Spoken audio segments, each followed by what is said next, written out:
Behind every brand, every movement, every leader, every transformation, there's a story. And intertwined in these stories is a message. And this podcast is for you, the next gen leader, coach, entrepreneur, and influencer. My name is Travis Brady, and I'm a branding mentor and sales story strategist. I hope you see me more of a guide than a host as I share the stories behind the brands, so you can take these stories, experiences, principles, and teachings and use them to share your story with the world. We are back with the story behind the brand. What's up? I'm Travis Brady, personal brand alchemist, marketing strategist. Every time I come on, I bring on someone that I love and respect that can have a good conversation to help you in different aspects of business. And I thought today we'd bring on a special guy by the name of Shawn Finnegan to talk about how to be a master networker. It's so important in today's world. And I think so many people mess it up unconsciously. So we want to talk about that today. But more importantly, I want you guys to know Shawn Finnegan. He is an investor of Tax Hive, and he's partnered with Kevin O'Leary. We was just talking off air a little bit about that. He is also part of Crumble cookies, which are so dangerous, but I like to eat those every once in a while. And then Swig, and then he's a girl dad. He got 3 girls holding it down. Good to introduce you. Good to have you, brother. Introduce yourself. Thanks so much. Appreciate it. Thanks so much, Travis. And it was great hanging with you at the Supercar Club at that event that we did together. And just seeing you in action, that you're a relationship builder. That's what I'm all about as well. I feel like the greatest way to scale anything is scale relationships and business. And that's what I'm all about. And so I'm part of Tax Hive. I spend time building relationships and bringing on high value relationships to the table for Tax Hive. So it's an absolute honor to connect. Yeah. So how did you get into taxes? Tell us a little bit about your background in entrepreneurism and what led you to where you're at today. Yeah. So 2009 was my first business I launched. And so I come from a father who was a bookstore manager. So I didn't come from money, didn't have very much money in the bank. And I decided then I was going to go launch a business. So I built this spreadsheet. The spreadsheet said I'd become a multimillionaire. I was really stoked to go hit it. And my bank account didn't show that, but my spreadsheet did. You know what I mean? Yeah. So I was a walking around spreadsheet millionaire at the time. I was really excited about the business. And I decided now I have to go raise money. I need to hire an infrastructure, a staff, everything else. So I start raising money. And I remember I met with about 70 investors. I remember my first yes. It was like the Tommy Boy moment where I was picking up my stuff to leave, thinking it was another no. And they're like, yes. And I was like, yes? Yes, what? Yes, I'm going to wire you $250 on Monday. I was like, whoa. And then I remember calling my accountant, like, hey, how do I take a wire for $250 on Monday? You know what I mean? It's like, how do I even do it? Yeah. And so over a period of time, I raised 1.5 million in my business. And that was a happy day because, according to my bank account, my operating account had 1.5 million. So I felt like I was kind of the king of the world. I went on LinkedIn, put that I was a CEO. My friends and family were really proud of me, thought I was cool. And my neighbors thought I was a baller, everything else. And I'd come from zero money to put 1.5 in the bank. And then I launched the business, and Kevin O'Leary, one of his quotes is, in business, poo-poo happens. And over the next 12 years, poo-poo happened to me. And I made about every mistake you can make in business. It was a live events business. My first event was with David Bach, the Automatic Millionaire. I think I paid him 70 grand or so to speak on stage for 30 minutes. Sent out maybe $200,000 worth of direct mail to put about 500 people in the room. And direct mail got hit by a hurricane. So I lost all that, got delivered 2 weeks after the event, which is the definition of a bad idea. Wow. And I in that event, I probably lost maybe 350. You pay for the venue, you pay for all this stuff. Yeah, I know events. Yeah, that dollar adds up so fast. People have no idea. So many moving parts, so many dollars spent. And then now also, how do you feel? You're the promoter with this big ego, and you're high flying, and you're sitting out there in front of the stage, and you see that there's 30 people in the room, and the room is set for 500.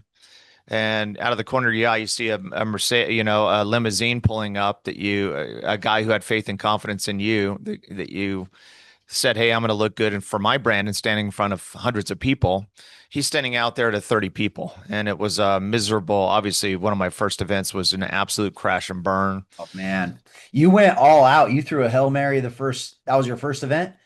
First major event. Yep. Wow. Yeah, my philosophy of putting together events is start small, move fast. And Amen to that. yeah. I wish I knew you in 2010, bro. I wish I would. I had so much. I Yeah. wish I would have known back then, you know? Yeah, yeah, those bigger events and even to, I don't know, I almost feel like, we've been doing events for 10 years. I was just telling them off air, we got our 10th anniversary coming up with one of our events. We've done the big expos. We did Brand X Expo the last 2 years. I almost feel like it's been more beneficial for me as a business to do the smaller events, but I feel like it's Yes. been more beneficial for my brand to do the bigger ones. So Hmm. that's what Yep. I've kind of noticed. I don't know if you've noticed a difference with the types of events that you've done. Yeah, for sure. That I mean, the smaller ones are much more intimate. You know, at the end of the day, if it's a big event or a small event, generally you're going to meet 10 to 15 people if you do a really good job of building relationships in that room, regardless. So if it's a small, intimate, you probably have a better shot of just walking away with those 15 to 20 people that you're supposed to meet when you go to the event. So Mhm. I think they're both incredible, but for your personal brand, you being on a big stage, thousands of people in the room, the Tony Robbins kind of is great for brand building. And you're getting, it's high impact because you're getting your message out to there to thousands of people. Yeah. Yeah, for sure. So tell us how did you get into taxes? Yeah. I would So, love to hear a little bit more about, yeah. I'm sure the listeners would love to hear a little bit more about your conversations with Kevin, Yeah. what makes him such a monster in the Hmm. industry and building a Yeah. brand and get, yeah, your perspective on that. So, over just to finish that, kind of my first business over the next 12 months, I actually ended up losing the 1.5 plus. I was leveraged in my house and car. So I got to the point where I had lost the investors' money and I was within $1,000 of making payroll one night. So I didn't sleep a wink that night. Woke up the next day praying for a miracle. Miracle doesn't come. I go to lunch and I'm just like, have I overturned every rock? Have I looked everywhere to find this money to make payroll that day? Because it means I have to go drive back to the office and tell people I can't pay them. And as I'm walking back to go to my car, I get a call from my controller and she's like, "Hey, Shawn, I found 3 grand in petty cash in the safe. What do you want me to do with it?" And I was like, hang on to the money. So I screeched my tires and I went over and drove over and picked up the cash. I deposited in the bank and I made payroll by just the skin of my teeth. And that afternoon, I made a list of all the mistakes I'd made and all the failures, and I rank ordered them. I said, what was my biggest mistake over the year? And by far and away, the biggest one was I stopped building relationships in business over that time. Number one by far. I'd made every mistake you can possibly make, but that was by far my number one. Maybe out of pride and ego. Maybe it was my faith was not where it needed to be, but I just definitely didn't. I didn't build relationships. So I reached out to people in my network. I actually partnered with two people that brought their networks to the table, and then I went on a run. So I was able to pay off the 1.5 plus interest to all of the investors over the next 12 months, which was probably 2.2. And so I've actually experienced and lived it. So when you ask about building relationships, that is like, that's what I do. I've done it since 2010, and I'm really comfortable being uncomfortable. And you saw me in action in one of the events I do, which is an X room event where I bring people together. But that's the whole origin. So that's where like my deep belief is in building relationships. Yeah, no, amen. We're all in the relationship business, and I think the sooner we realize that, the sooner we better. I really have a hard time understanding people that don't place that a higher priority on their list. I'm like, dude, how are you getting clients? Yeah. And most people they're just waiting back, waiting for people to refer them. Hmm. And that's just really a hard place, in my opinion, to be. And I think there's a reason why a lot of people experience anxiety in their business is because a lot of their ways of generating leads is through waiting, you know. Yes. So I put them in three categories. You can wait for clients, you can try to find clients, or you can try to Hmm. create clients. And usually when you're It's great. waiting, that's always going to be a harder deal. When you got to that point where you felt like where you stopped building relationships, what was Hmm. that mindset behind that? Why did you stop building relationships? because that I feel like that happens to a lot of us. And I've Yeah, even gone through moments in time where I'm like, oh, I don't want to go network right now. And sure. you get comfortable where you're at. What was that for you? I think it could have been out of pride and ego. I was a CEO. I was the high flying, guy at the top, and I felt like I'd figured things out and I'd made it happen. And I had a great bank account at the time, and I felt like all this overconfidence. And I was like, why do I need to work with other people? Why would I reach outside of what I'm doing right now? And I'm also taking care of this big high flying business. And I think that's the pride that kind of probably got in the way. And I love your three. The most common thing I've seen is that first where you just wait around. A lot of business owners I talk to is like, oh, I'm word of mouth. And I'm like, they use it as a badge of honor. Then I'm like, Yeah. what do you do? What's your strategy? And their Yeah. strategy is to wait around. Yeah. Yeah. It's true. They do say it like it's a badge of honor. Like, and it's Yeah. just like, well, if that's the case, that's great. But what else could you be doing to create more consistency? Because you can't Hmm. measure that. One of the things that has been incredible in my business the last couple of years is we've really got our ads working consistently at a high Yes. level. Awesome. And it just took so much stress off me because the hard thing about networking is you can't say when I go drive here and do this, it results in X, Y, Yes. Z. And Yep. so yeah, I think a lot of people, I hear that a lot from a lot of people that they say that and they wear it as a badge of honor. Hmm.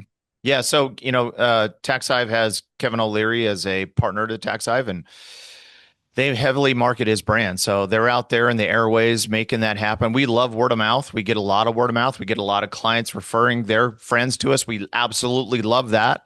Mhm. But you got to have kind of both ultimately. But for the ones that are just focusing on referral based marketing, like you said, what are some ways you can kind of pour gasoline on that fire? And so if you're getting like, let's say one referral or two referrals a week, is it possible to start putting systems and processes in place, start getting 10?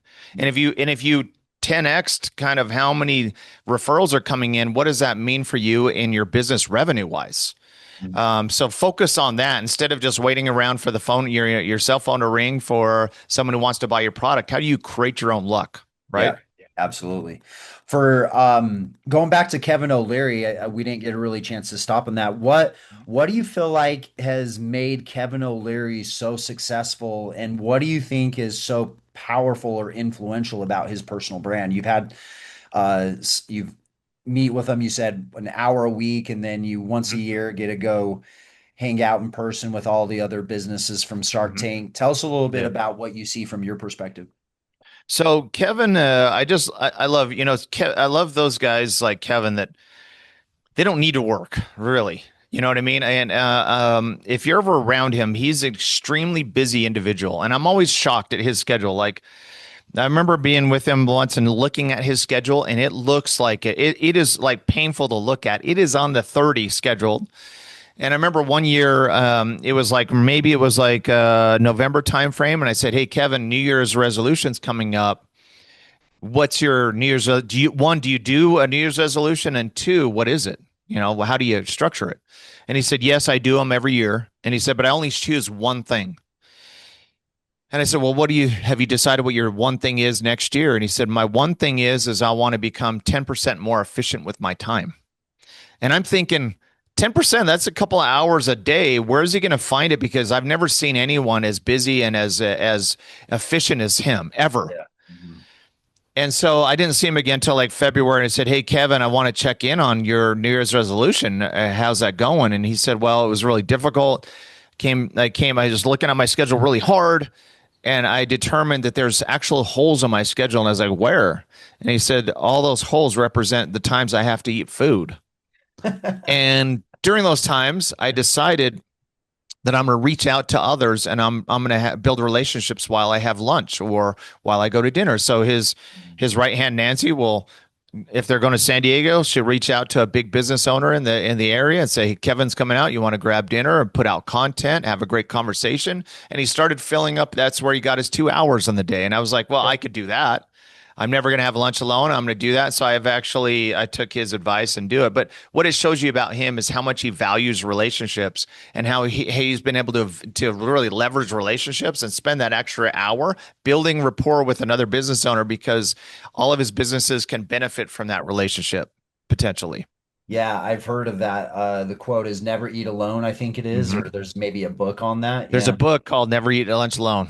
Yep. Yeah.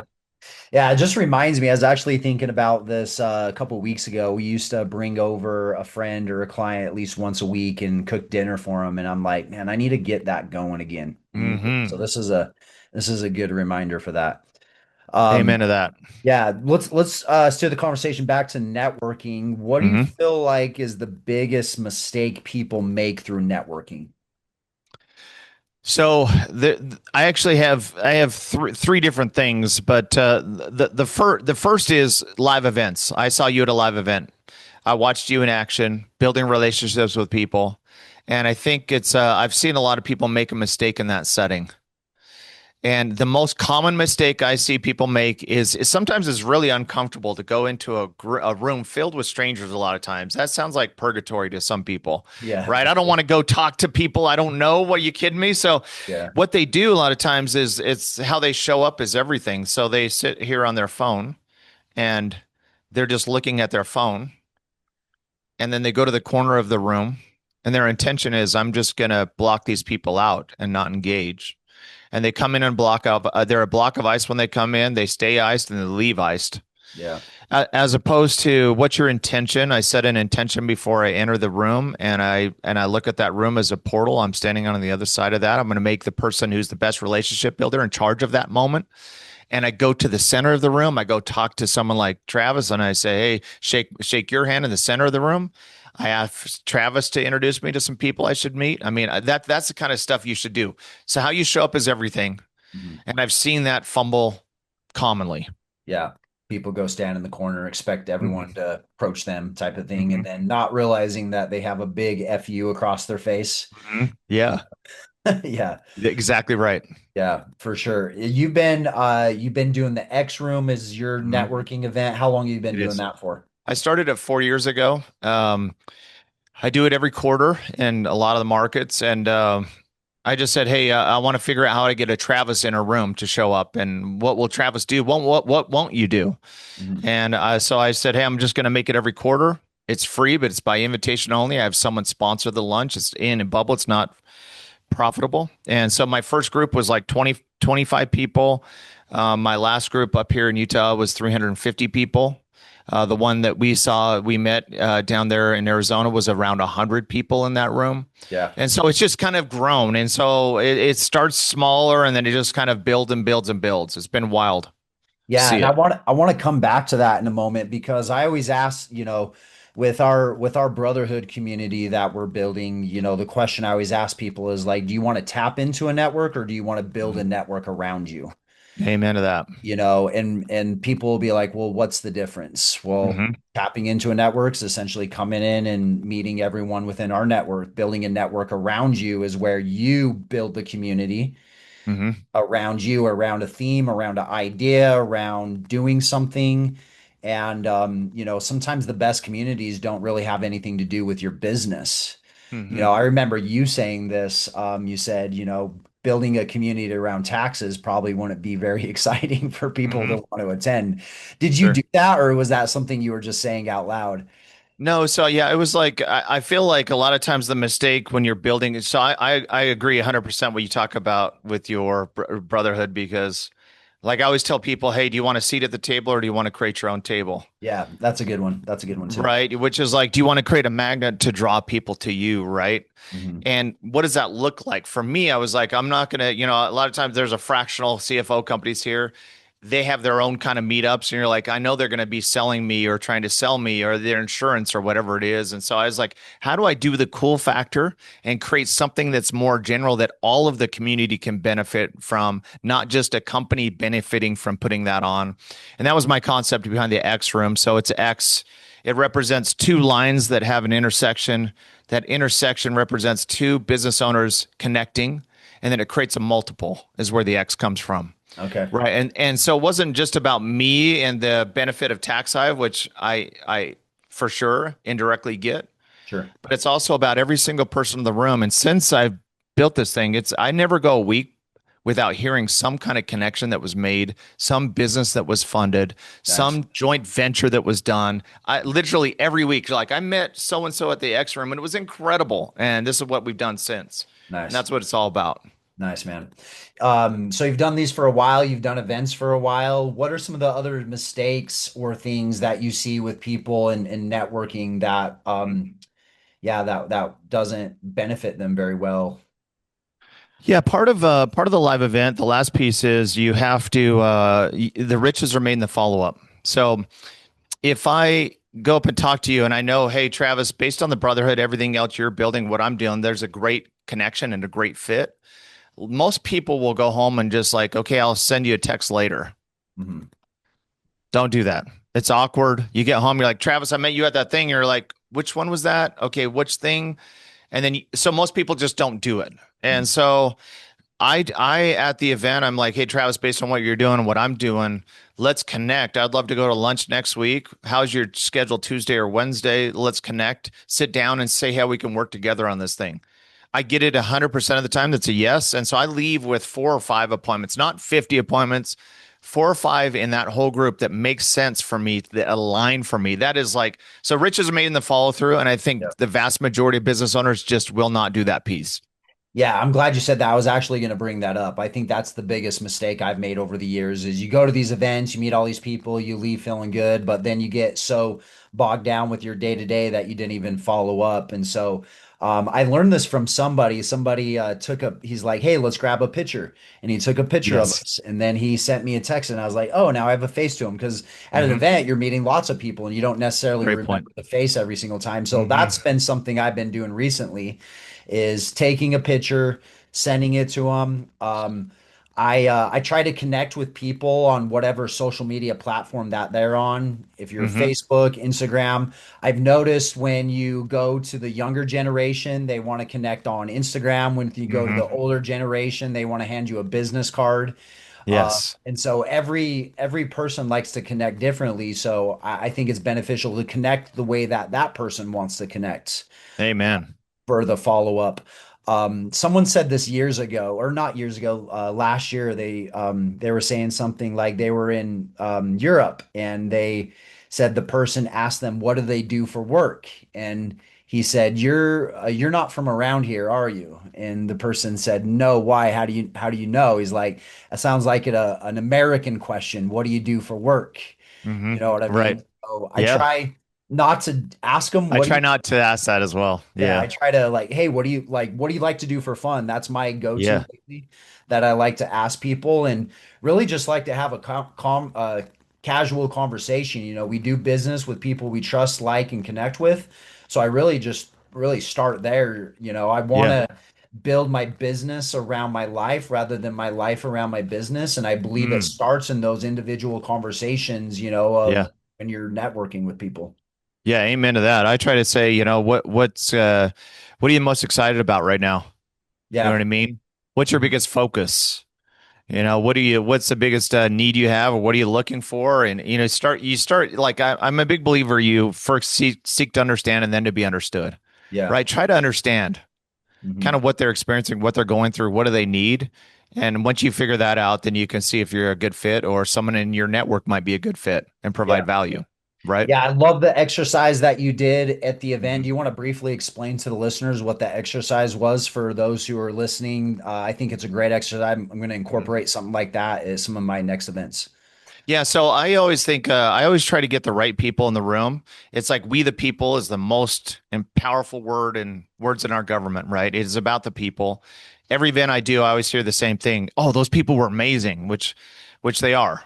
But what I found is even great networkers, when they come into an event, they still look for some familiar face that they have. And then they go, it's still comfortable. It's human nature still to go up to that person and Yeah. stay there and not move from that space. And so I always think of like, hey, how do I actually break ice with everyone in the room? And I actually get them interacting with people that they didn't know before they came because there's incredible human beings sitting next to you or standing next to you. Yeah. So I break it into small groups. One of the first questions I have is go find someone you didn't know before you came and you have 2 minutes to interview that person. Yeah. That's the very first round. So I do three different rounds. That's our first one. It's incredible. They have 2 minutes, like in 2 minutes, and then you stay where you are, and then they interview you. It's extraordinary what people learn in 2 minutes time Yeah. about someone. Yeah, you did that. I got paired up with one of your friends, Lance, Hmm. and yeah, I had a great conversation, really wise guy. And then you circled us up into groups. Hmm. Tell us about that exercise. Yeah, so then it's like a small group. So I try to take, there's around 100 people there, and that's intimidating. And so, how do you take a group of 100 and make it more intimate? So I'm sitting down and having meaningful conversation and connections with people. And generally, that's about 5 people. So then I love going down to the five, and then I give every person, because I feel like if it's we the people, really, then I'm not going to be the professor up there presenting to a class. How do I get we the people talking in a really open format where they're the star of the show? They're the experience. And so each one gets a chance to talk about what they're doing, their business, a big need they have, also any referrals that they're looking for, any way that they can scale their business. And it's incredible. We give everyone about a minute to do that. And that's round two. It's incredible. As you're sitting in a group of five, you're like, oh, well, that's that they should be part of my brotherhood, or they have this, or they have that. And you start seeing these things unfold in front of you. Mhm. And that's the second round. Yeah, I really enjoyed that exercise. That was really good. Yeah, the when I'm kicking off events, one of the common questions I always ask people in the room is I go, who is the most attractive person in the room? And I'll get a variety of different answers of who the most attractive or who the most popular person is in the room. And I always followed up with the person that is the most attractive in the room is the person that makes people feel that they are the most interested person. Mm, So mm, instead of being interesting, which is what we try to do in networking, try hmm. to here's how great I am and why you should hire me type of thing.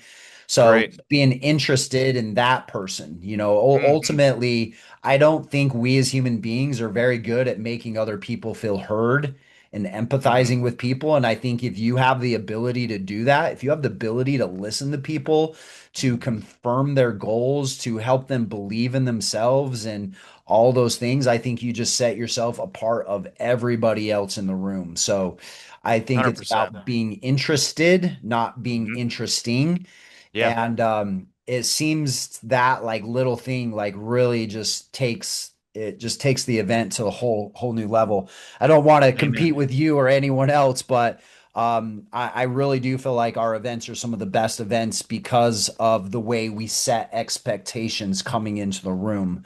Mm, I tell our clients this, when you take on a new client, they're like wet cement. You only have so much time to mold them into the expectations before you begin the program. If you start with the program and you don't mold them the way that you want to in expectations, now it's like chipping at cement to remold it. And that's usually where a mm, lot of great. problems come with. And I think the same Mm, can happen when you do events. If you don't take the first part to really hmm. mold the Yes. conversation or set expectations or Mm, um, set the energy of the room, then hmm. that energy could go whatever which way. And I think you do a Mm, really good job at it, which of course you have. You've been doing events for hmm. what, 16 years now it's been? Yeah.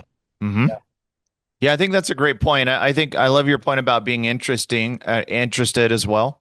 I read this article years ago on Forbes, and they wanted to try to figure out what made people popular at parties. Mhm. And so they did a full on statistical analysis and survey at one night at a party. And they asked everyone that attended the party who were the most uh, popular people in the party.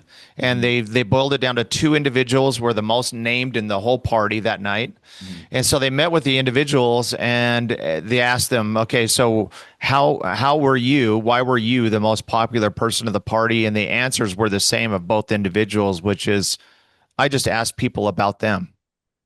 I Yeah. wanted to figure out what made them tick. I wanted to understand them.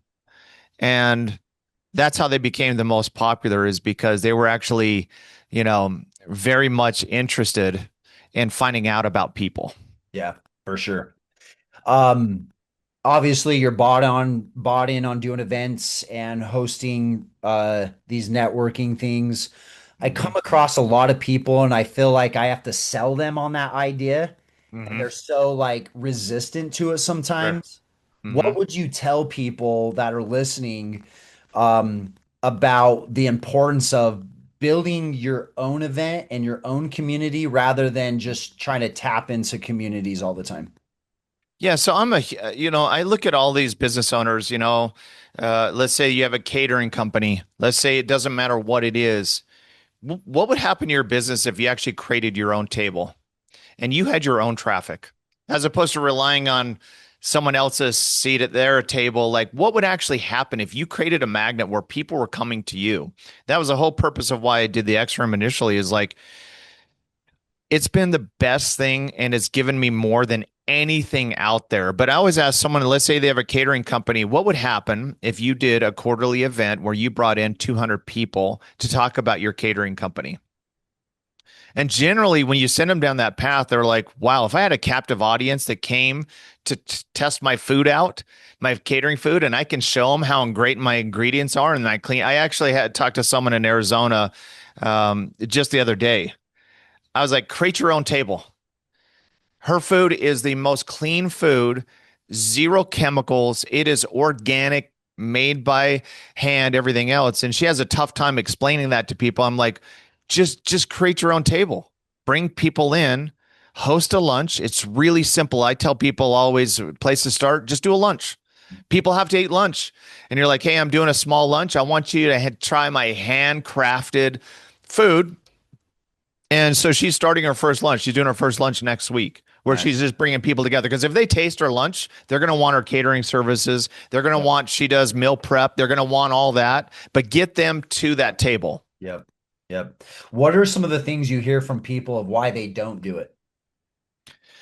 I think it's why it's like the most common thing I think I run into talking to business owners all the time. It's the start that stops them. They know Yep. that they should. They know that they have to create something, but they just don't know where to start, nor do they want to actually pull out the calendar and start. So Yeah. it's a start that stops, because if they actually get a start and they do their first one, your first event's your worst event. Yeah, it's true. It's Your true. first podcast you did was probably not your greatest work, Yeah. People right? people didn't even know what a podcast was. Actually, I started about 10 years ago. People didn't I called it Your Evolution Radio because people Yeah. could understand radio, but they couldn't Hmm. understand a podcast. So Hmm. yeah. No, that's great advice. Yeah. I think people schedule it and then they push it back and push it back and then it gets off the Yes. calendar. So stick to it. I feel like regardless of who you are, you have to go through the trenches of putting together events. Tony Robbins talks about his first event and only four people showed up, and he was planning Hmm. on like 200 people. Hmm. It seems to be the the common, eyes in the sky. All these people are going to come, and then you have to Hmm. deal with the kind of the embarrassment. That's how I kind of felt like with my first Yeah. event. Six people walked in the room. Luckily, another 24 showed up, but Yes. I think regardless of how many events you do, you're always going to have one or two events here where, there's a little bit of a disappointing, you're a little disappointed of how many people actually showed up. Yes. And someone once told me, because one event we were expecting 20 people and three people showed up and Hmm. I was so upset and I flung to the bathroom. I was ready to cry because I was just like Hmm. so disappointed with everything. And, they walked in the room and said, don't punish the people who show up for you. Mm. And it hit me That's so powerful. hard. And it just like, you're right. I Mm. was like, I can't punish the people who actually showed up, Mm. wanting to see change in their life. And that Mm. event, I ended up making over $30,000. And Mm. sometimes we get so stuck on there being lots of numbers, lots of views, lots of likes on my post, when in reality, Yeah. you only need a few of the right people to Yeah. take a step forward to really change everything. I think we get caught up in two of the big metrics that really just don't make doesn't yeah. I mean, I've seen countless Instagram and TikTok stars, they have hundreds of thousands of followers, but now they're still working for the guy because they don't know how to turn it into a business per se. Mm. So, Yeah, that's excellent. I love that example of I've been there. I've been a promoter where you expect one thing and mentally, it shakes you. Like I've had some trauma around that, where you think it's one thing, it's not, and you're pitting your stomach, and you're looking at the door, like, "Hey, is anyone else coming in?" And it's a challenge. But like you said, you started that radio show out of the gates, and now it's like you've done. I don't know how many shows you've done, but a lot of content out there. And now it's like it's the book The Secret. It's where your focus goes, your energy flows. You now have done the first thing, the radio show. And all of a sudden, like at 2 o'clock in the morning, you wake up and you're like, oh, I could do this, or I can have this guest on, and you start flowing with energy, and that's how you ultimately find success. yeah, yeah, for sure. Yeah, I think deep down inside, I think the reason why a lot of people don't do it is they're afraid of, yeah, what if no one shows up to my thing? You know, what will that mean about me? Who would follow me? Who would show up? So they have this identity crisis of Hmm. I'm not a leader that someone would show Hmm. up for. Yeah. Uh, so, and it's not really about how many people, it's about finding the right people. You just said Hmm. earlier, I'm not looking for 100 people. I'm looking for the right people. And someone once told me, or I can't remember where I heard this from, but they said I charge the prices I charge for my event, not because I want certain people to show up or I want to make a certain amount of money. I want to make sure the wrong people don't show up. Mm. And I've Mm. watched that through my own events over the years. Like if you get the wrong people coming Hmm. in, it pushes the right people that you want away from what you're trying to do. Yeah, if you walk in, there's a bunch of energy vampires in the room. You know it's not the right vibe. I Yeah. think you hit on something else too. Is no matter who you are, you come up with this imposter syndrome that sometimes you sell your own self short going into a room. I've seen that happen a lot too. Is like, do I really belong here? You Yeah. know what I mean? And that's always a challenge. Yeah, I think, I hate the saying fake it till you make it. Hmm. My favorite quote is be it till you believe it, Mm. and I think everyone has to go Mm. through that little bit of period, regardless Hmm. of where you're at, of where Hmm. your belief has to be a little bit higher than maybe where you actually feel at that moment in time. And I feel like it's the people that can push through those moments that actually end up really leading something special. I agree. I think it's so good. I think as I've gotten to know really successful and high end entrepreneurs, that you would think they would be the most comfortable in a room. Even they have it. So it's just part of human nature that you're fighting going into a room, especially you don't know. Hmm. Like I've seen the highest level of entrepreneur, the wealthiest and most successful, kind of melt down in that, not feeling like they actually belong. So it's human nature. I love that quote you just said. I'm going to use that. Yeah, for sure. Wrapping up the podcast, what other tips or things would you have to share before we wrap up? I feel like we can talk so much about this because Yeah, it's such an so important much. conversation, Hmm. building relationships, maintaining Yeah. relationships. Yep. What's in it for me? Everyone walks around with that on their face. Like I feel like there's so many things we could talk about, but Yeah. what other thing would you want the audience to leave with I'll, before we wrap up the podcast?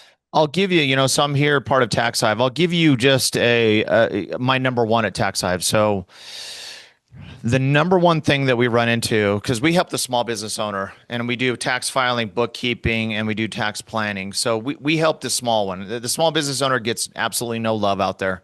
They're the big counting for if you walk in as a small business owner with your stuff, they're going to be like, add a zero and then come back and see us. And so we onboard daily small business owners, and we find that there's one big thing that they have in common that's the biggest mistake. So I'll leave you with this, is that you have to plan taxes in a forward taxation. So taxes are like looking in the windshield and not in the rearview mirror. And most small business owners wait until tax time because they fear the IRS, they fear an audit. They're so terrified that the last thing they want to do is even talk about tax. So what their strategy is, I'm going to wait until next year.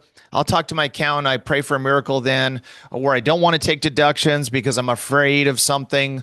The point is just for taxation, start doing some stuff right now. You can stack up deductions to offset your income. Mhm. So let's say you're making 100 grand, you're going to be paying around 35,000 in taxes. Where does that money belong? in your business. And the whole code is written to actually help you as a business owner to stack up deductions to offset that income. That's the best advice someone can give, as opposed to telling them, hey, no, you're making money. That's a good thing. Just pay all of the tax. No, that's a bad advice. Yeah. The advice should be like, hey, it's great you're making money. Did you know that you can actually get a who that can help you put together deductions that you can qualify for so you can offset that income to keep all the money where it belongs in your business? Absolutely. I would think another one to add on top of that is another bad thing that we do, or I've seen people do, is they stick with a tax person that isn't forward focused, that is just Yes. about what it is, and they're not looking to be creative or, push the boundaries, on some ends, and Mm-hmm. I think that could also be dangerous if you get too aggressive of a person that's pushing, Sure. boundaries that, and Mm-hmm. I don't know the tax code like you do, but I'm sure there's certain things that you can push a little bit and certain Mm-hmm. things that where it Mm-hmm. shows a red flag really fast. We have Yeah. a foundation called To the Next Generation that I want to do more with here in this next year. Awesome. And they said you got to be crispy clean with your Yes. taxes on that because that's the thing that they've used in the name of helping people to fraud people over the years, which Yeah. is very unfortunate. But Great point. yeah. Yeah. So I think you nailed the second one. Is just they have someone, so if you were good to great, you're here and you build a power team around you. One of the power team members should be a brotherhood where you can connect with other brothers. I'm 100% love what you do. I was actually just even watching a lot of your social this morning where you give tons of content and value. That should be part of who you are. You're here, you have a connection group like that. You have a filer over here. That filer is like a cash register, a person that's a teller at a grocery store. They're just going to check out your stuff. That's what they do. Mhm. You need to add a new position, which is an actual tax planner. And to your point, that's going to do it compliantly. They're going to make sure all the documentation's correct. They're going to show the backup and all the code and how the code works in this deduction. And if you do that, you can save yourself tens of thousands of dollars back in your pocket and put that money where it belongs, right? Hey, build your product, build the people. Yep. And Sean will pay me later for this when I say this. But a tax person, a good one, is worth their weight in gold. Do not Mm-hmm. skip out on a good tax person. It is Mm-hmm. something that you just don't want to mess with. How can people check in about what you do, Sean, and get in contact with how you guys work? We'll make sure we send you a link. We've created a business blueprint. It's free. 17 questions, and it will ask you just questions about your business, and then it will give you a list of things you can start doing right now. Use us or not, you can have this as a great value that will show you how you can start saving thousands of dollars in taxes now. Because for the most part, we rarely see someone who's actually tax optimized, which is crazy. The whole code is written to optimize your tax as a business owner, and you're 100% right. I will pay you later. They are worth their weight in gold because it makes all the difference having a power member of your team that's going to actually watch out for your best interest in your tax. Yeah, I was totally kidding. I would rather just have a great relationship with you, brother, and be in your Yeah. vicinity. You seem like a great guy. I'd like to continue to get to know.